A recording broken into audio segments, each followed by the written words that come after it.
பாட்டு முழுவதும் தயாரிப்பாளர் மட்டுமே சொந்தம். அது என்ன சட்டம் என்னன்னா சொல்லட்டும். ஆன்மீகமா நினைச்சு பாருங்க, ஆத்மாவை நினைச்சு பாருங்க. எல்லாத்துக்கும் நம்ம பணம் கொடுத்துட்றோம். அதுக்குன்னு ஒரு சம்பளம் வாங்கிட்டு எனக்கு சொந்தம் சொன்னா அது பேராசை.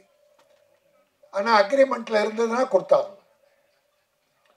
அக்ரிமெண்ட் போடும்போதே இந்த படத்துக்கு இசையமைக்கிற இசைப்பாளருக்கு இதில் வருகிற வருவாயில் தயாரிப்பாளர் 50%, இசையமைப்பாளர் 25%, கவிஞர் 10%, பாடகர் 10% ஒரு அக்ரிமெண்ட் போட்டால் அதை நம்ம ஆனர் பண்ணணும்.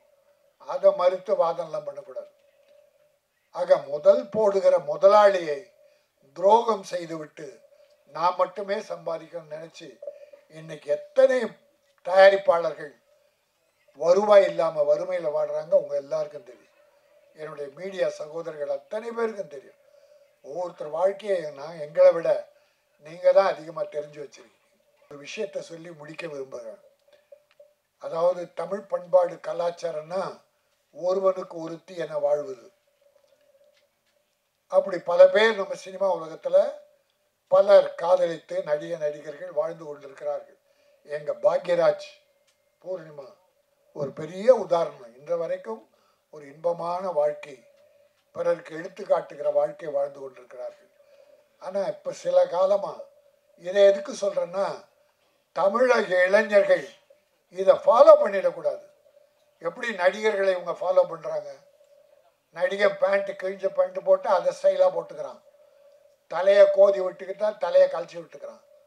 அதுபோல் வாழ்க்கையை பின்பற்றினால் தமிழ் பண்பாடு கலாச்சாரம் என்ன ஆகும்?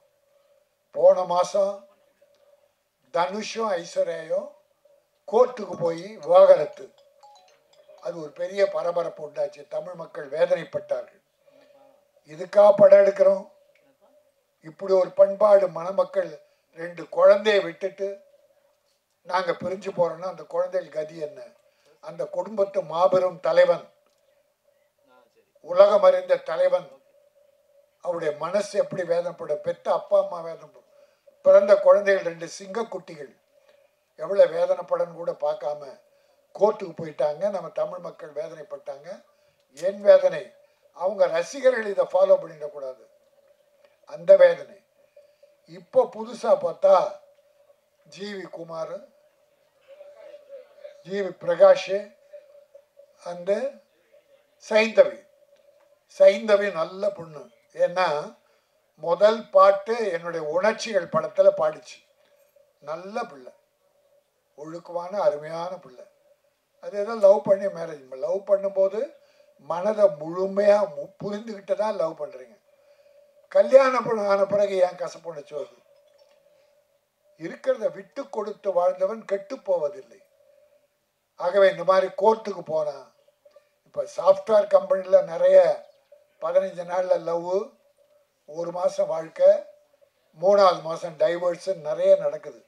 கோர்ட்டு ஃபுல்லாக இருக்கு. அந்த பண்பாடு சினிமாக்காரெல்லாம் வளர்ந்தக்கூடாதுன்ற வேதனையில் தான் இதை நான் சொன்னேன். கைகூப்பி வணங்குறேன்.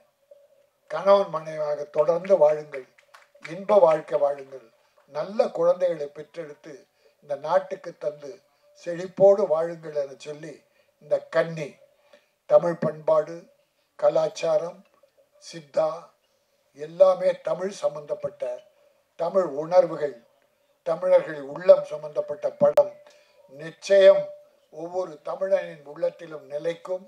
இந்த சித்த வைத்தியம் மிக பெருகும்.